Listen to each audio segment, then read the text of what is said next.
तसराड्यात पाणी घेतलेलं आहे आधी। आपण आज सुशीला करूया चुरमुऱ्याची। त्याच्यात तसराड्यात आधी पाणी घेतले आणि त्यात चुरमुरे घातलेले आहेत।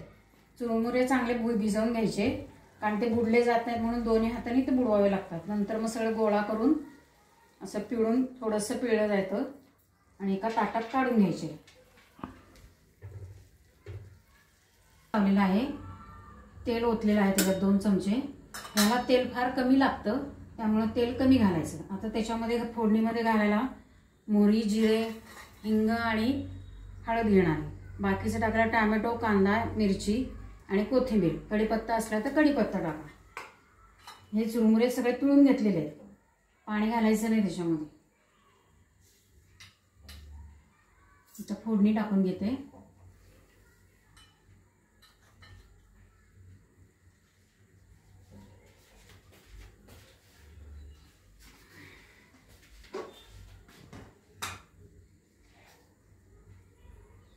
त्याच्यात जिरे टाकायचे,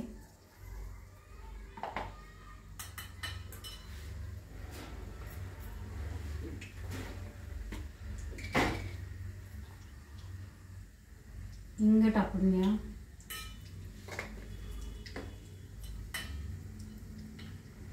आणि थोडी हळद। मोहरी चांगली तडतडली म्हणजे फोडणी चांगली झाली की त्याच्यामध्ये पहिली मिरची टाकून घ्यायची,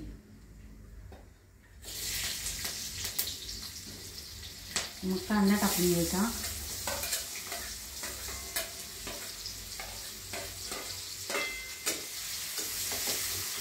कांदा मोठाच चिरायचा, जरासा बारीक चिरायचा नाही।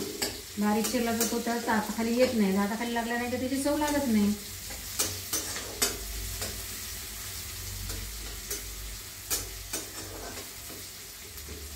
कांदा चांगला परतला गेला ना थोडासा की मग त्याच्यामध्ये टोमॅटो टाकायचे आणि कोथिंबीर टाकायची। कोथिंबीर ह्याच्यातच का टाकायची, तर कोथिंबीरीचा वास लागतो चुरमुऱ्याला चांगला। जर ती वर्ण पोह्यासारखी टाकली तर त्याचा वास लागत नाही। काही जण कोथिंबीर काढून टाकतात, आवडत नाही कोथिंबीर। आता हे चांगलं परतून घ्यायचं।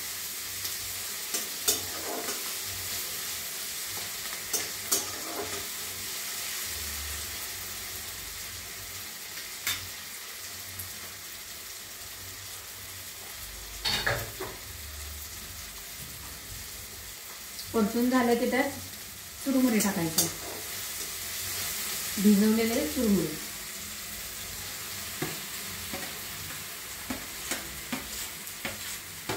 पोहे जसे भिजवून घेतो पण ते आपण पिळून काढत नाही, हे पिळून काढायला लागतात, कारण चुरमुरे लवकर पाण्यात बुडत नाहीत, पण ते ओलेही लवकर होत नाही। आधी चांगलं हलवून घ्यायचं, गॅस कमी करून, नाही ते चिकटते सगळीकडे। आता सगळीकडे तेल लागले ह्याला की मग मीठ आणि साखर घालायची। तोपर्यंत टाकायची नाही, कारण तोपर्यंत जर टाकली तर ती एका साईडलाच कुठेतरी राहते ती।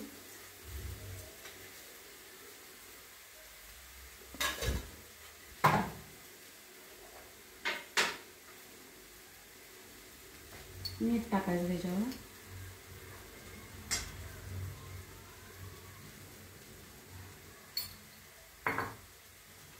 गॅस कमी केलेला आहे, सगळं हलवून घ्यायचं।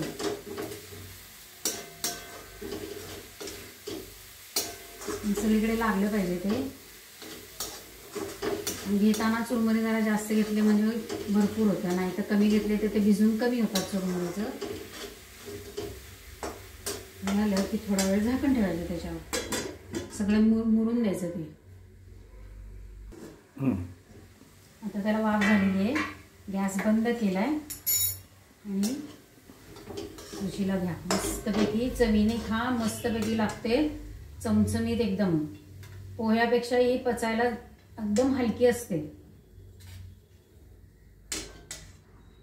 बघा कशी पिवळी, हिरवी, लाल रंगीत दिसते। त्याच्यावरती किसलेलं खोबरं बरोबर आहे असं।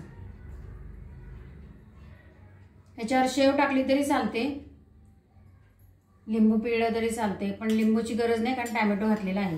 हे अशा पद्धतीने चुरमुऱ्याची सुशिला तयार झालेली